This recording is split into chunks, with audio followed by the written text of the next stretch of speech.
A federal judge has denied the Justice Department's bid to unseal grand jury transcripts from its investigation into Ghislaine Maxwell.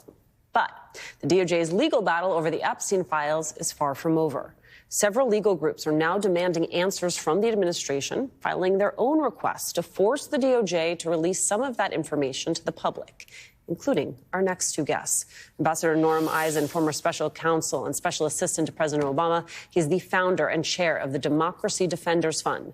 And Skye Perryman, president and CEO of Democracy Forward. So, Norm, let's start with you. Your group submitted a series of FOIAs, which are Freedom of Information Act requests, and you are seeking the records on communications between top Department of Justice officials relating to Jeffrey Epstein and Ghislaine Maxwell. You also, you're looking for things like how they decided to discuss it. I think this is where the rub is. Like, these grand jury transcripts, no. What was redacted? In what documents was Donald Trump's name redacted from? How did you all talk about it? Was there an email chain where you discussed all of this? Perhaps because they don't know not to put it on the email. This is where we could really find out some information, I take it. That's right, Simone. And we've done more than 10 of these FOIA requests in 3 tranches. The first set were from multiple agencies. We want the Trump-Epstein files. That's the communications between Trump and Epstein. The second set was for how those Trump-Epstein files were handled or buried and by whom. And then the third and most recent set was in response to requests from victims. We have one of the lawyers on our team who got the largest settlement for the victims, a 9-figure settlement. The victims want to know, why was Ghislaine Maxwell moved from a prison where she was being incarcerated for her serious crimes to a country club prison? That is not right. So we want all the information about that. And we intend to litigate this through as long as it takes to get that information, because it's just wrong. It stinks to high heaven of a cover-up. Skye, something I want you to help me understand, which is some of this is about, the Epstein files on its face. But I also wonder how much of it is about setting a predicate about a government that has to be transparent, a government that has to be responsive to FOIA requests, and a piece of this that is bigger than any specific case. What is the legal groundwork you're trying to lay here? Well, that's exactly what we're doing at Democracy Forward. We filed the first case in federal court on Friday. We've filed a motion today. We are in court to demand transparency. We want to know what the cover-up is. We want to know what the White House press office was saying to the Department of Justice and the FBI. We want to understand what this administration that has claimed to be the most transparent administration in history, but has turned over nothing and continues to delay. We want to understand what they're up to. So we filed requests. The Department of Justice failed in responding to those requests, and that's why we're in court. Do you have any confidence that you will prevail on the legal side of this with the judge? We do. Look, we are in federal court. It's an important case.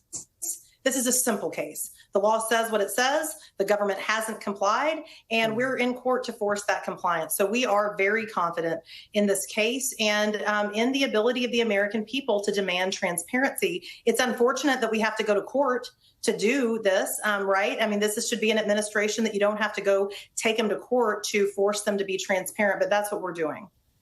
Norm, there's all the communication, and there's so much we could learn from that communication. There's also the question of who specifically greenlit the transfer of Ghislaine Maxwell from a low-security facility to a camp. Why does identifying a single individual matter in a case like this?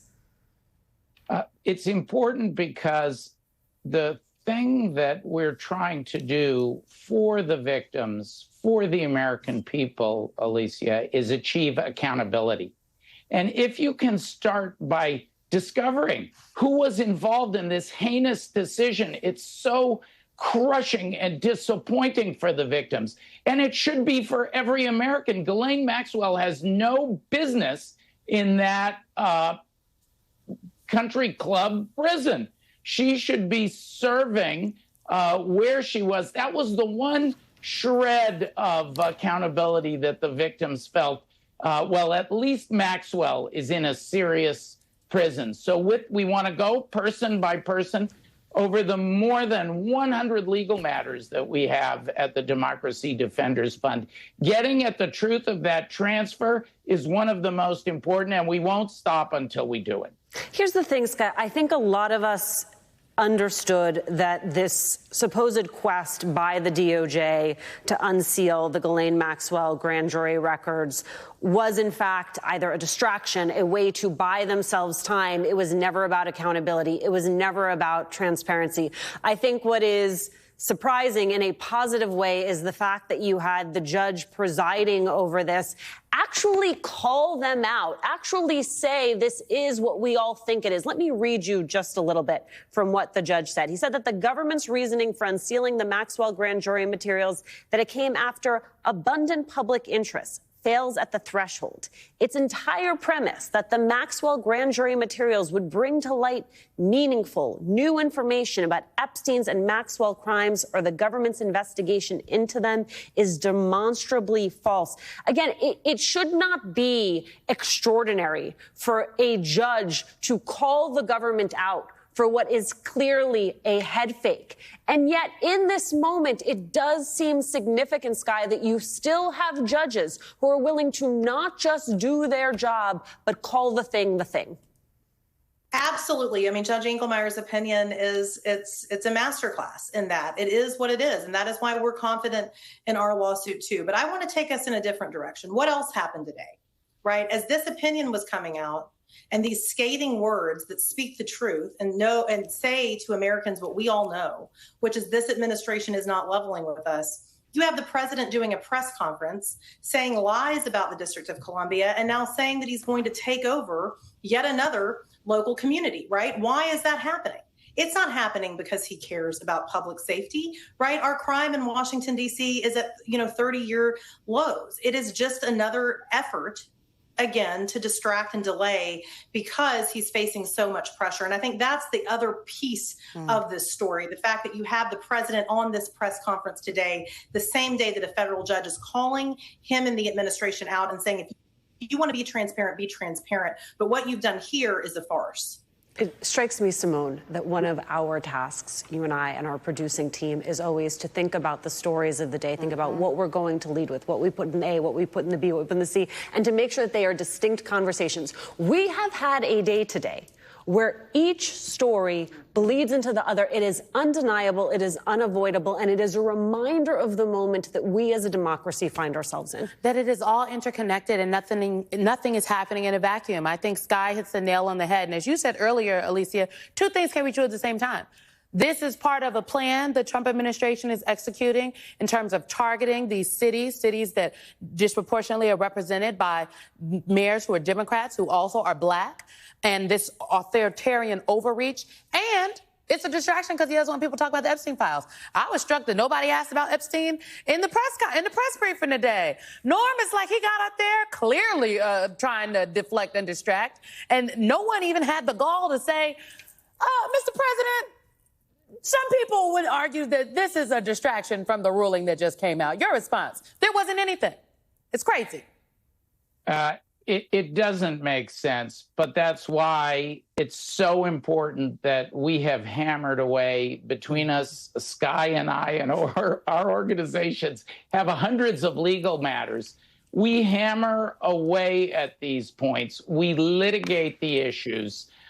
We hold the administration accountable, and they have no choice. That's the ultimate answer to your question about why find out the people who were involved in this transfer. Because the day we get those records, and we will get those records, the day we get those records, that will be the story. So as debased as Donald Trump is, I completely agree with all of you that he's desperately casting around for distractions from this very damaging corruption story where he's further victimized the victims in the Epstein case.